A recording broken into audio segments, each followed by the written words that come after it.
Good evening, and welcome to this week's edition of The Message. I am your host, Donatus King, and we'll spend this next hour with one purpose in mind, and that one purpose is delivering the message that God is Almighty. Everything that ever was, is now, or ever will be is a piece of God. Everything that ever was, is now, or ever will be was made by God. Everything that ever happened, is happening right now, or ever will happen, was made to happen by God. God has a master plan for all time and all creation. God is Almighty. The message is brought to you by, is produced by the Society of Knowledge Incorporated. The Society is an interdenominational, religious, spiritual organization. Our members come from various different religious and spiritual backgrounds. We have various different religious and spiritual beliefs. Although we come from different backgrounds and have different beliefs, there's one belief that we share. There's one piece of knowledge that we hold in common. And that's the knowledge that there is a being. By no matter what name we may have been taught to call that being, by no matter what name we may have come to know that being, whether that name be God, Allah, Yahweh, Jesus, Buddha, Jehovah, nature, by no matter what name, we know that there is a being that possess not some of the power, not most of the power, but all of the power. We know that there is indeed an almighty being. That's the reason we do this show, and the only reason we do this show, to deliver the message that that being, that personally I call God, that being is indeed almighty. Today is September the 5th, 2019, and I remind you of that fact because tonight, as we are on most Thursdays, we are live. And I remind you of that fact because this show is an open discussion. It's a two-way conversation. For those of you that are watching by Facebook, I thank you for watching, and I invite you to join the discussion, join the conversation, post your comments on Facebook. Those of you that are watching on television, I invite you to join the discussion. You see the telephone number that's on your screen, and that's 504-483-3336. Use that number, call in, and join the discussion. If there's something that's going on in your church, your mosque, your synagogue, your masjid, your temple, your place of worship, and you want to share that information with the world, post your comments on Facebook or give us a call and call in your comments. If there's something that's going on in your nonprofit organization and you want to share that information, post your comments to Facebook or call us in the studio. More important than what's going on in your place of worship, more important than what's going on in your nonprofit, if there's something that God has done for you in your life, a miracle that God has worked in your life. And I say a miracle, and I use that word literally, a miracle, because the God that I'm here to tell you about works miracles. I'm not here to tell you about miracles that God worked thousands of years ago. I'm here to tell you that God is working miracles today. That's right, September the 5th, 2019, God is working miracles. If God has worked a miracle in your life, call in or post your testimony on Facebook. You know, it may have been some health problems that you were going through, and God miraculously healed your body. Post your testimony on Facebook. Call in. Your testimony might be the one thing that someone's watching this show, something that they need to hear to encourage them. They may be going through some similar problems right now and about to give up all hope, about to fall into despair. Your testimony might be the one thing that they need to hear that encourages them, helps them to hold on until God works a miracle in their lives. So post your testimony on Facebook. Also call in and share your testimony. Those of you that are watching by Facebook, as always, I invite you to hit that like button, hit that share button, start a watch party. Help us to deliver this message that God is indeed almighty. Hey, we're going to go through. We have a very full show tonight, so we're going to go through. We're going to go through the show, and let's see.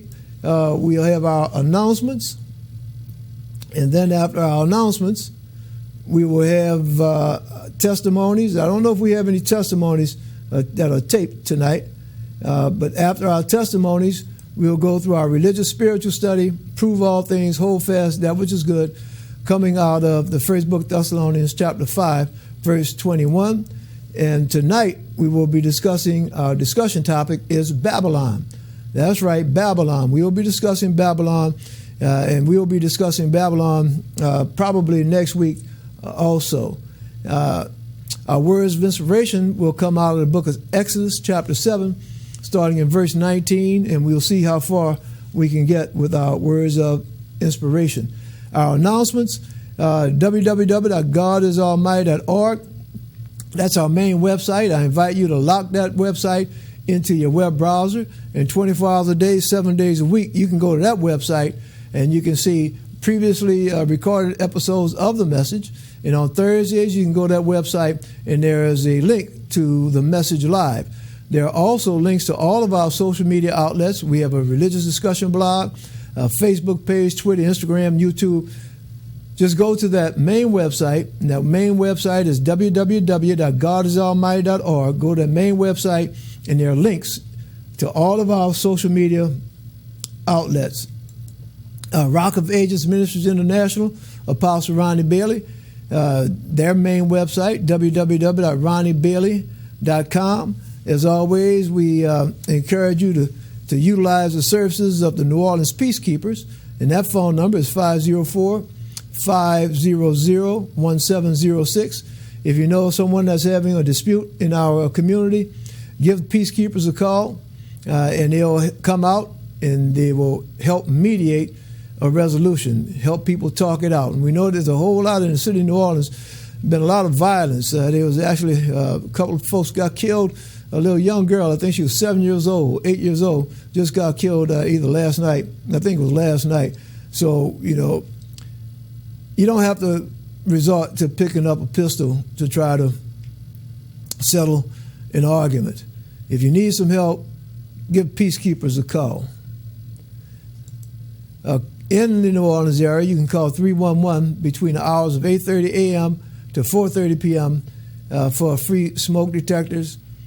Please check your vehicle's back seat for babies. While we're speaking about the weather, our prayers go out to all those families that lost family members as a result of Hurricane Dorian. We're praying right now for all of those that are in the path of Hurricane Dorian. We share out, we send out our prayers for our members of the Society of Knowledge, our North Carolina chapter. I actually had an opportunity. I spoke with Brother Tanov, Messenger Tanov, yesterday. He's up there in North Carolina, and he said at that time they were doing okay. So I'll be touching bases with him just to make sure that him and his family are doing okay out there in North Carolina. All right.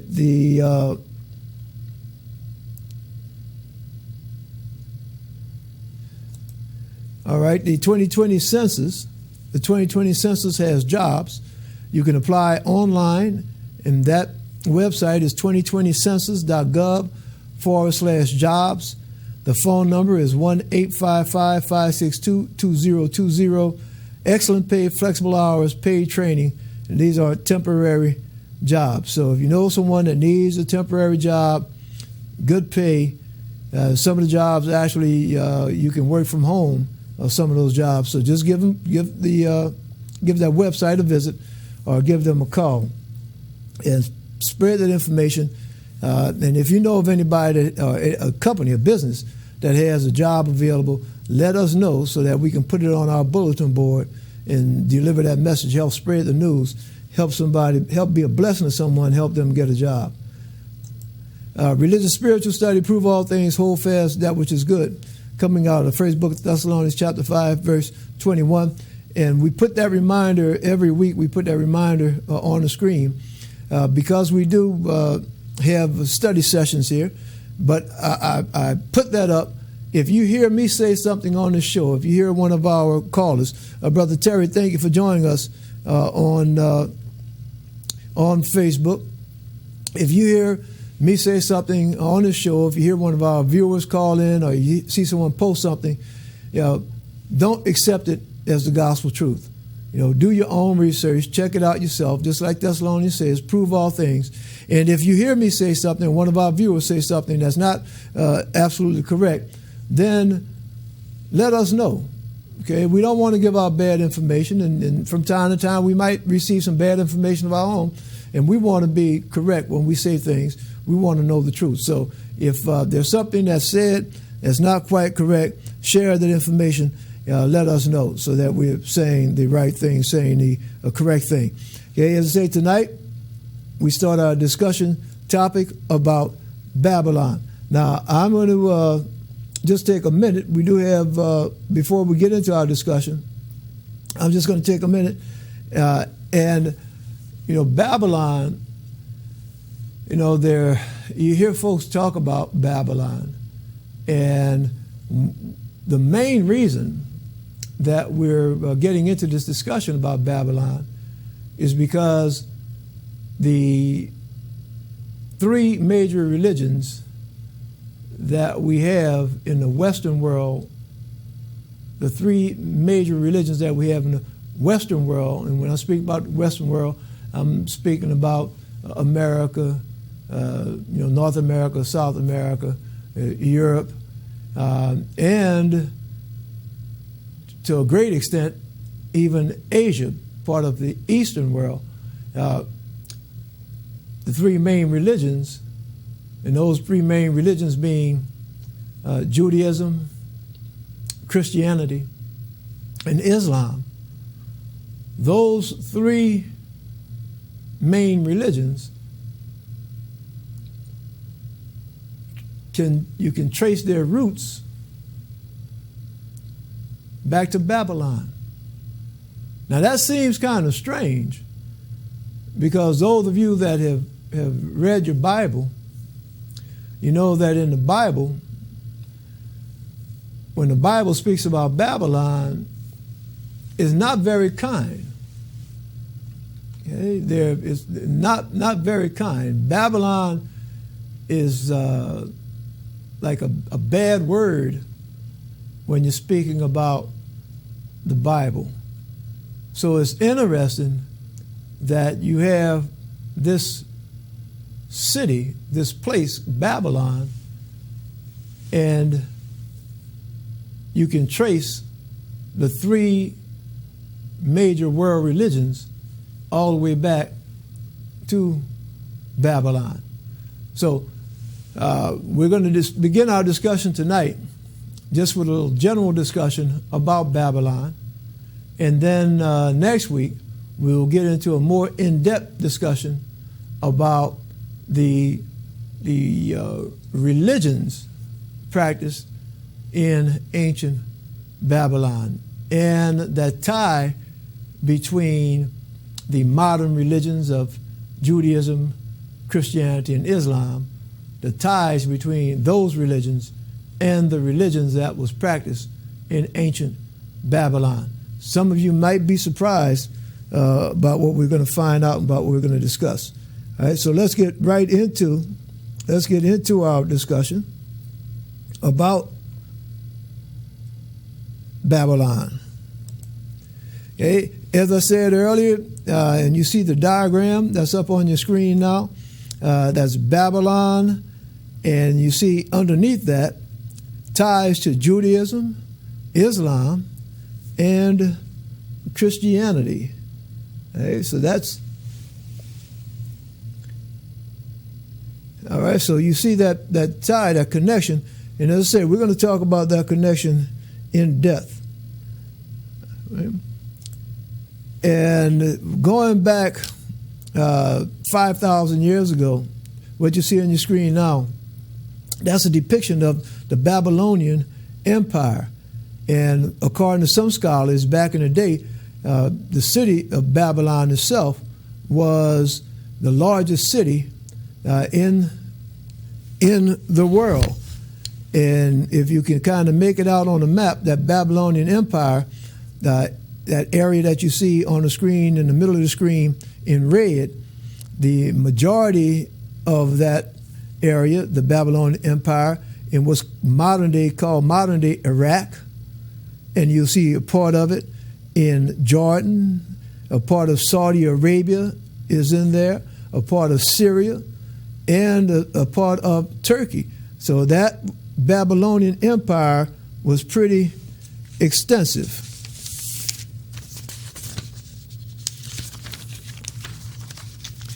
Right? And some stories recorded in the older parts of the Hebrew Bible bear strong similarities to the stories in Sumerian mythology. And when we say Sumerian mythology, you'll see on your screen right now that area, and that's, again, another map of Babylonia during the time of Hammurabi. And when we talk about Sumerian mythology, that area on your screen now that has that kind of brownish color, that's all Sumer, okay, Sumer, S-U-M-E-R, ancient Sumer, and there are various names. You'll see it referred to sometimes as Mesopotamia. You'll see parts of it is Akkadian, A-K-K-A-D, Akkad or Akkadians. And let me just read through this. In the materials that I'm reading, some of it comes out of Wikipedia and other sources on the web. Let's see. Some stories recorded in the older parts of the Hebrew Bible bear strong similarities to the stories in Sumerian mythology. For example, the biblical account of Noah and the Great Flood bears a striking resemblance to the Sumerian deluge myth recorded in a Sumerian tablet. The Judaic underworld Sheol is very similar in description with the Sumerian Kur, ruled by the goddess Ereshkigal, as well as the Babylonian underworld Erkala. A Sumerian scholar has also noted similarities between many Sumerian and Akkadian proverbs and the later Hebrew proverbs, many of which are featured in the book of Proverbs. All right, so we're talking about some of the similarities, and here we see they discuss some of the similarities. On the screen now is a photo, a rendering of ancient Babylon. And as you see, ancient Babylon built in that river that you see there is the Euphrates River. And we're going to talk about it in a minute. But that structure that you see, it looks kind of like a pyramid on the left-hand side. That's a depiction of what some folks would call the Tower of Babel. Okay, the Tower of Babel. And so that's the ancient Babylon. And what you see on your screen right now, that is the current Babylon. And that is a picture taken from Saddam Hussein, one of Saddam Hussein's palaces. And all that remains of that ancient Babylon is hard to kind of make out, but in the middle of the screen, you see the pointer moving around. At the bottom of the screen, you see a vehicle that's on a highway. Then there's some palm trees, and then it looks like a big old brown field. Well, those are the rubble that's remaining of Babylon, of ancient Babylon. So that's what exists now, and the remains of Babylon are in present-day Hilla, Babel Governorate in Iraq, right, about 85 kilometers south of Baghdad, and it comprises a large pile of broken mud brick buildings and debris. In the biblical book of Genesis, Sumer is known as Shinar. All right. Now, what you have on your screen right now, that's a depiction of the Fertile Crescent. And those of you that remember reading in your history, where they taught in world history that civilization developed along the Fertile Crescent, and that Fertile Crescent, you see it depicted now, and at the bottom of your screen, you'll see it says Sumer, and right underneath there is Ur. Okay, Ur. In this area, not only called Sumer, but also known as Chaldea. If you look northwest of that, you see Babylon. And these two, it's kind of hard to make it on the screen, but you can see this line, the squiggly line, that's the Tigris River, and underneath that is the Euphrates River. Now, between the rivers Tigris and Euphrates lies a broad, fertile valley that has a better claim than anywhere else on earth to be regarded as the birthplace of civilization. In the southern part of this long valley, an energetic and inventive people known as the Sumerians began to build the world's first cities more than 5,000 years ago. They invented a system of writing and discovered bronze, and they are the first people known to have used wheeled vehicles. The area settled by the Sumerians was known to the Greeks as Mesopotamia, the land between the two rivers. Now, before I go to our next slide, just for those of you that remember, in the book of Genesis, it talks about God creating man, and after he created man, he placed man east in the Garden of Eden. Okay, east in the Garden of Eden. And I'm gonna open up my Bible now. I should have marked it, but I didn't. But I think we're going to be in the second chapter of Genesis. Let's see. All right. Let's see. Yes. All right. And here, Genesis chapter 2, verse 10. Let's start in verse 8. And the Lord God planted a garden eastward in Eden, and there he put the man whom he had formed. Verse 10, and a river went out of Eden to water the garden, and from thence it was parted and became into four heads. The name of the first is Pison, that is it which compasseth the whole land of Havilah, where there is gold, and the gold of that land is good. There is bdellium and the onyx stone. And the name of the second river of Gihon, the same is it that encompasseth the whole land of Ethiopia. And the name of the third river is Hiddekel, that is it which goeth toward the east of Assyria. And the fourth river is Euphrates. So we see there's a reference to the Garden of Eden, and we see that reference to the Euphrates River. And when we look at some of the information, we see that those other rivers that were named, there are scholars that have surmised that the Tigris was one of those other rivers that was named. So it's quite likely that this Garden of Eden that's spoken of in Genesis is indeed this fertile crescent. And that would make sense. It would make sense because as we're going to read and study a little bit more, we know that the book of Genesis was one of the books that was written by the Hebrew people, by the Jewish people. It was adopted by the Christians, and certain portions of it also adopted by the Muslims. But we know that the book itself, that compilation of the book of Genesis, was written by the Hebrew people. And we know that the Hebrew people trace their lineage all the way back to Abraham, to the prophet Abraham. And we know that Abraham and his family came from Ur of the Chaldees. So it's quite natural that when the book of Genesis, being a book written by the Jewish people, it's quite natural that they would reference the Garden of Eden as being the homeland, come on now, being a homeland for the patriarchs, the founders of the Hebrew religion. So a lot of folks were unaware that Ur of the Chaldees, and look here, look what I'm talking about now. When you look at that map, what is that? Babylon. Okay?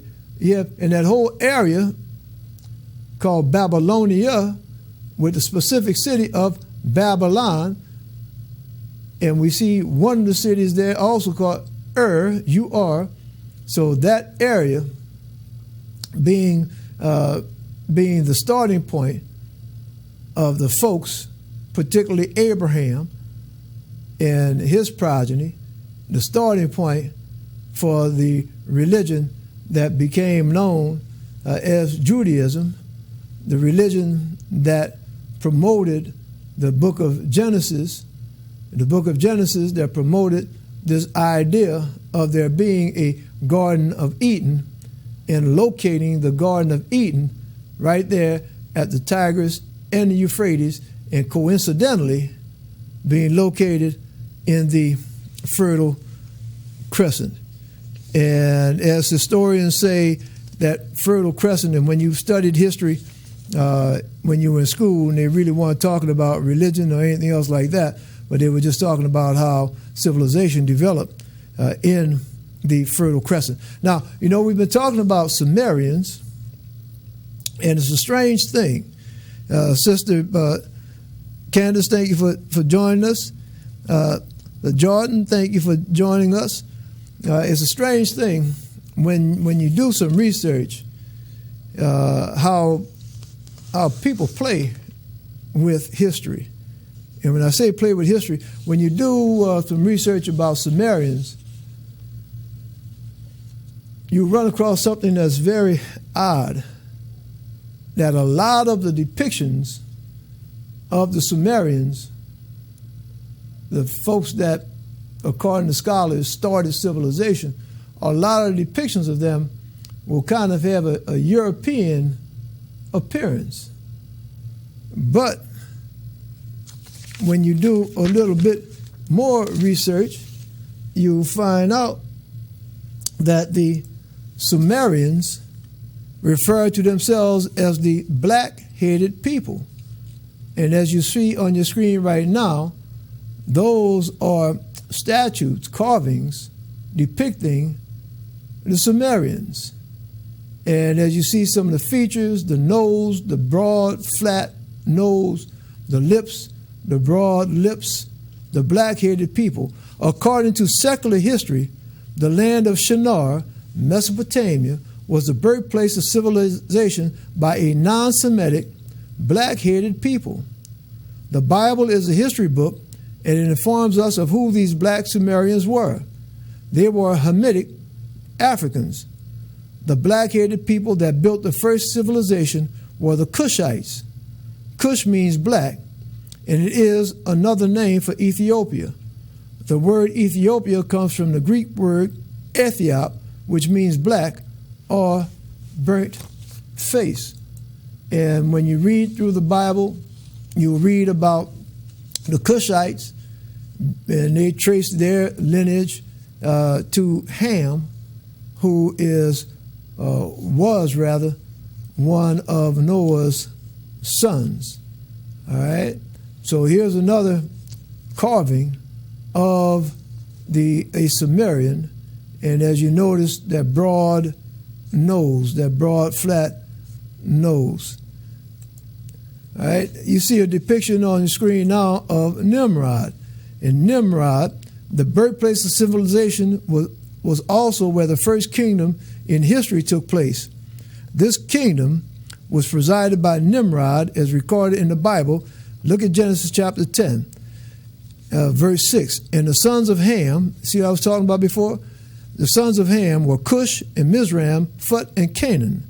And Cush begat Nimrod. He began to be a mighty one in the earth. He was a mighty hunter before the Lord, wherefore it is said, even as Nimrod, the mighty hunter before the Lord. And the beginning of his kingdom was Babel, and Erech, and Akkad, Calneh, in the land of Shinar. So we see some context clues even in the Bible about who the Sumerians were, who Nimrod was, and these black-headed people. You see on the screen now, and I want to make sure that All right, you see on the screen now, okay, I was a little bit behind with our Facebook. That's Nimrod on Facebook now. You see on the screen now, these are the Hanging Gardens of Babylon. The Hanging Gardens of Babylon was one of the 7 wonders of the ancient world. Okay? And just a little bit of history about whenever the Sumerian civilization was first established in the region, by 3600 BCE, that's before the Christian era, they had invented the wheel, writing, the sailboat, agricultural processes such as irrigation, and the concept of the city. It is generally accepted that the first cities in the world rose in Sumer, and among the most important were Eridu, Uruk, Larsa, Isen, Adab, Nippur, and Cush. So that's a little bit about the general background of Babylon. And next week, we're going to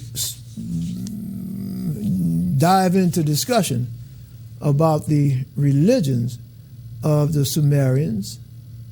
We'll be talking about things such as Hammurabi, Gilgamesh, things such as that.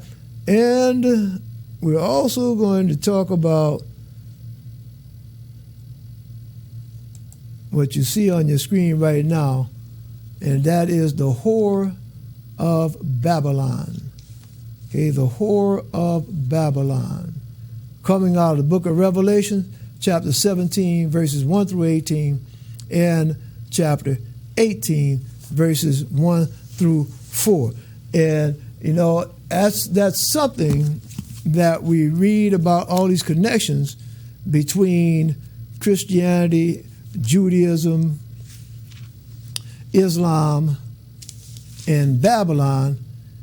And then when we read about Babylon, as I said at the beginning, the Bible really speaks very badly about Babylon. And I'm going to just read just a little bit coming out of Revelations, the book of Revelations, starting chapter 17. Okay, for the sake of time, I'm not going to read all of this, but I'm going to start with chapter 17, verse 1, and read just a few verses. And there came one of the 7 angels which had the 7 vials, and talked with me, saying unto me, Come hither, I will show unto thee the judgment of the great whore that sitteth upon many waters, with whom the kings of the earth have committed fornication, and the inhabitants of the earth have been made drunk with the wine of her fornication. So he carried me away in the spirit into the wilderness, and I saw a woman sit upon a scarlet-colored beast, full of names of blasphemy, having 7 heads and 10 horns. And the woman was arrayed in purple and scarlet color, and decked with gold and precious stones and pearls, having a golden cup in her hand, full of abominations and filthiness of her fornication. And upon her forehead was a name written, Mystery, Babylon the Great, the mother of harlots and abominations of the earth. All right. So that's the mother of harlots. All right. Babylon. All right. So we're going to pick up our discussion next week about Babylon.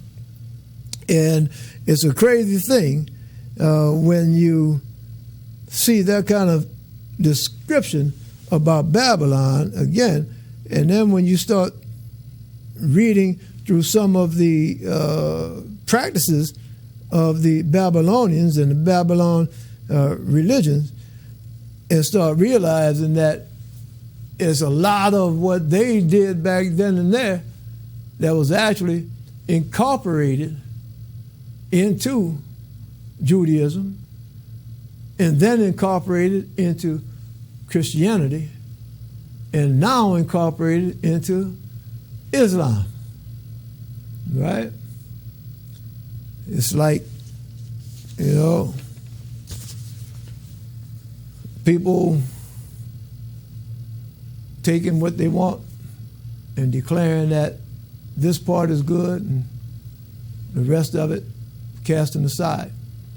Again, do your homework, and I invite and encourage all of you to do your homework.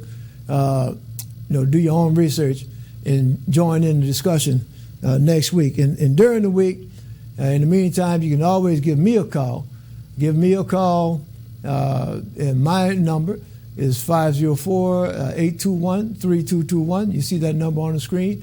Matter of fact, you can call that phone number right now and leave a message. There's an answering machine that will take the message, and believe you, I will give you a call. I'll return your call.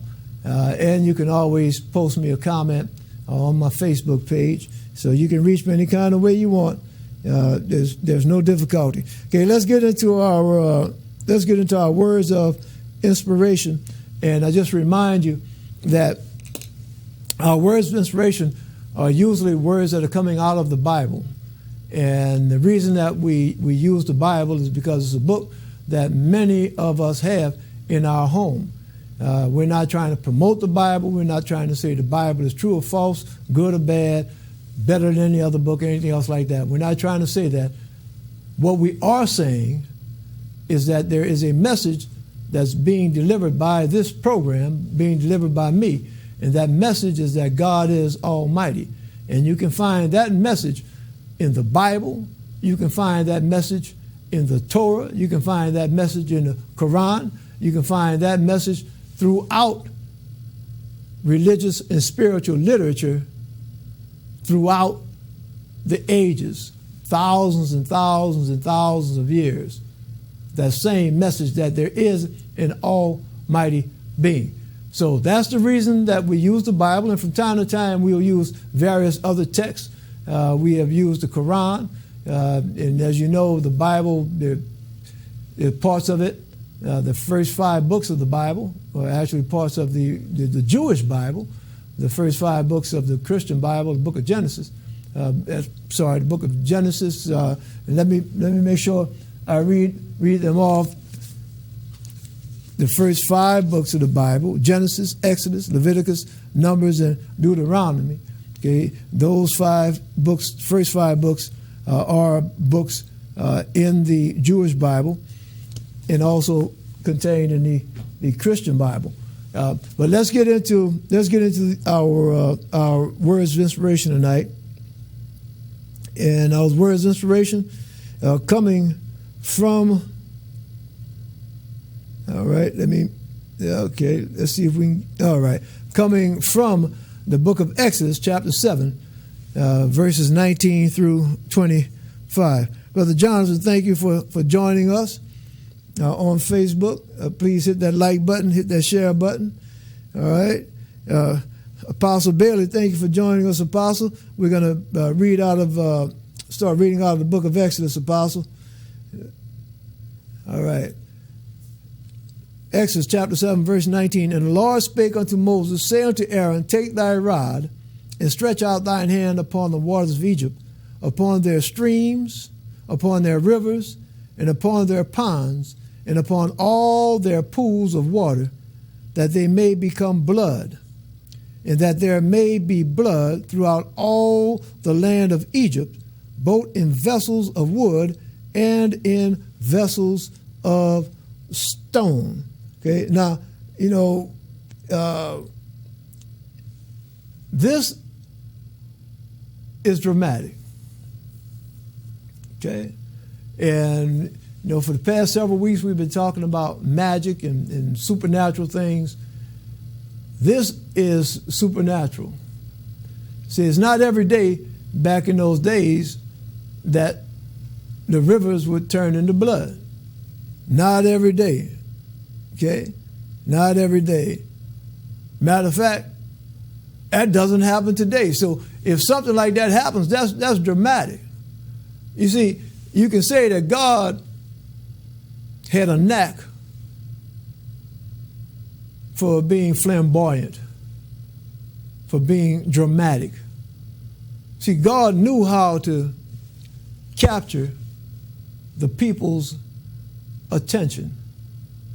You see, when we read through the scriptures, we realize that God indeed had a plan and all this that's going on, the river is turning to blood, all that was part of God's plan. You know, as we've discussed before in this show, today, information is conveyed around the world instantaneous. The words that I'm speaking right now are being bounced off of satellites and being beamed into Egypt. You know, I have friends that are in Egypt, and from time to time they watch the show. They've actually been on the show using Skype live, coming out of Egypt. So information, news spreads instantaneously nowadays. Spreads all around the world. But see, back in the days of Moses, they didn't have satellites. They didn't have televisions, didn't have radios, didn't have newspapers. And the way that information was spread, the way that news was spread, was primarily by word of mouth. So at the end of the day, after all the chores were done, the animals put away and all the work finished, and folks would sit by the fireside at night before they go to sleep, and they would talk to each other, talk about what happened during the day, share that information, share that knowledge. Well, what they would talk about are things that happened that made an impression upon them during the day.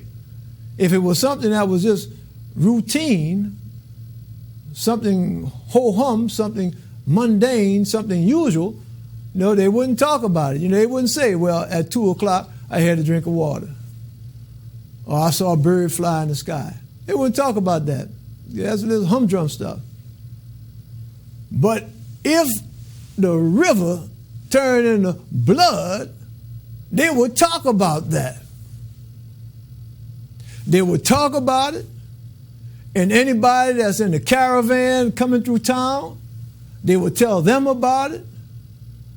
Everywhere they went, they would tell folks about it. They would say, man, I was in Egypt, and that fellow Moses told Pharaoh, let my people go, and Pharaoh didn't let his people go. And then Moses talked to his God, and his God told Moses, look, go ahead, I'm going to turn that river into blood. And guess what? It turned into blood.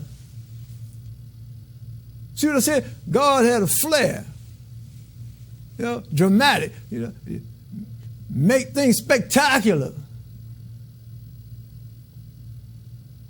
And it wasn't just to be showing off. It was so that people would talk about it. And the object wasn't just to have people talking about the river turning into blood. The object was so that folks would know that Moses' God was powerful enough to turn the river into blood. You see, when you say something and then you back it up, folks are going to start believing. So God had a plan. And when the scripture tells us that God said that he was going to harden Pharaoh's heart, that was part of God's plan. So that will give God the opportunity to use Moses to turn that river into blood. All right, let's move on. See how far we can get.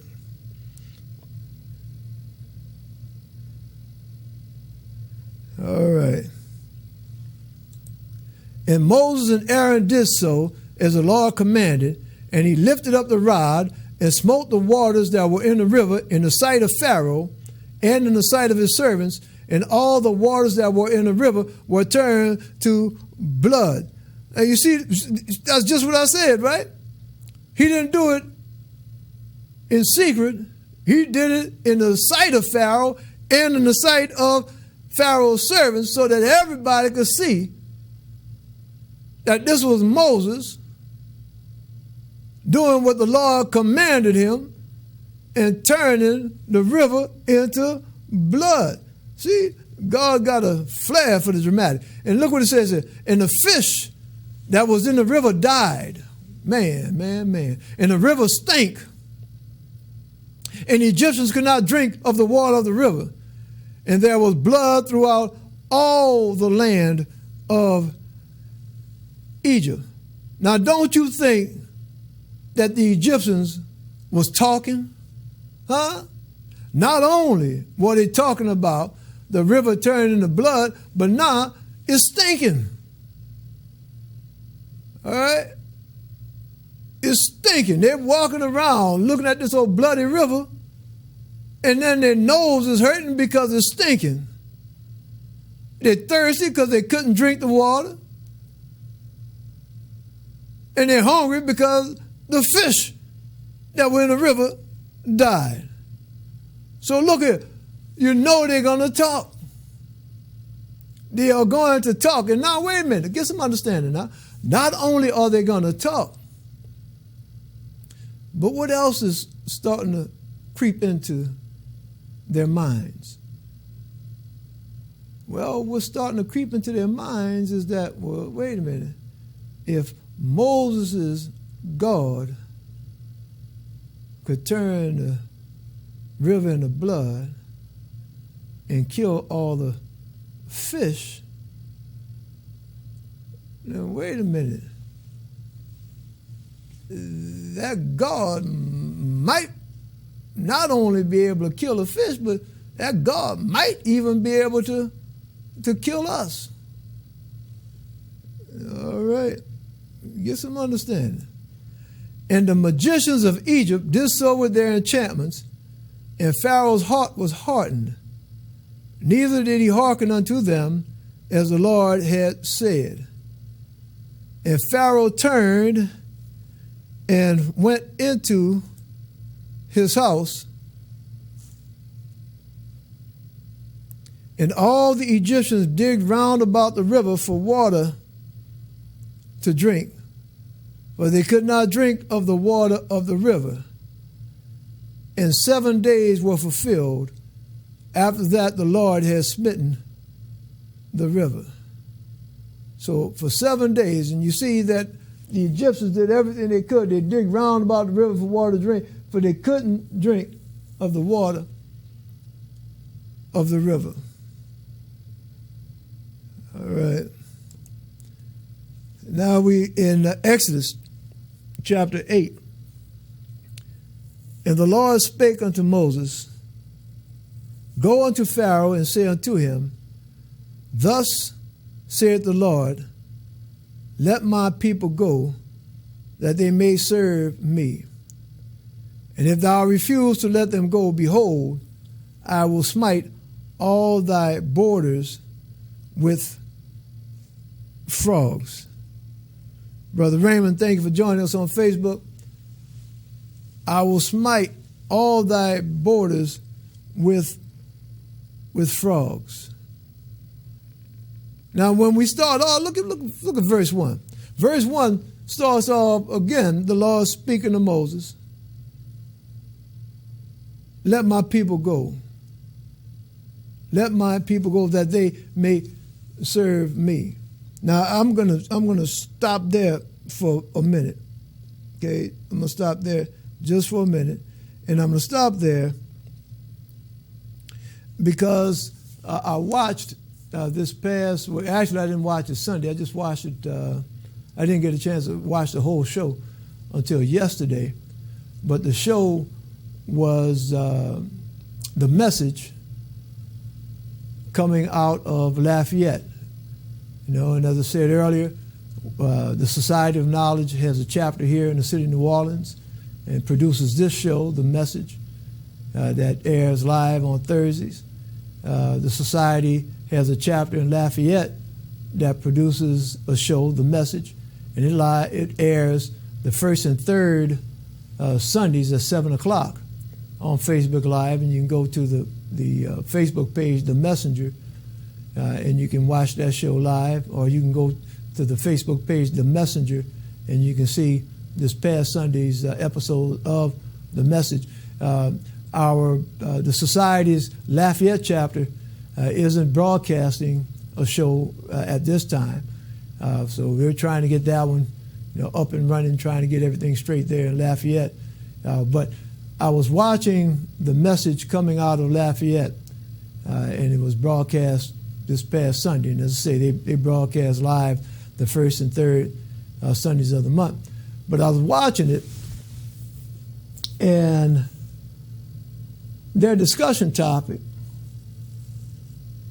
touched upon everybody having a purpose.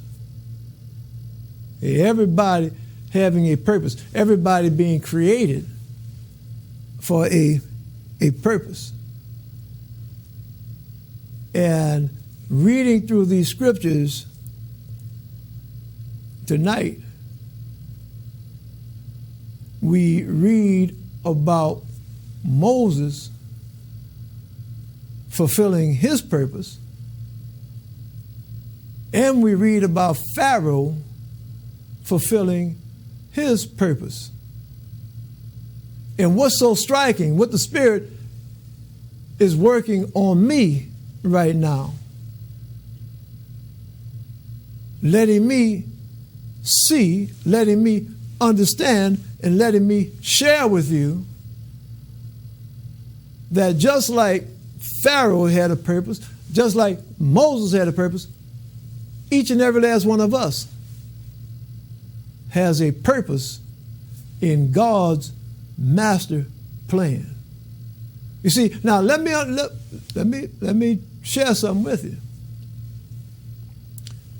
Sometimes we may not understand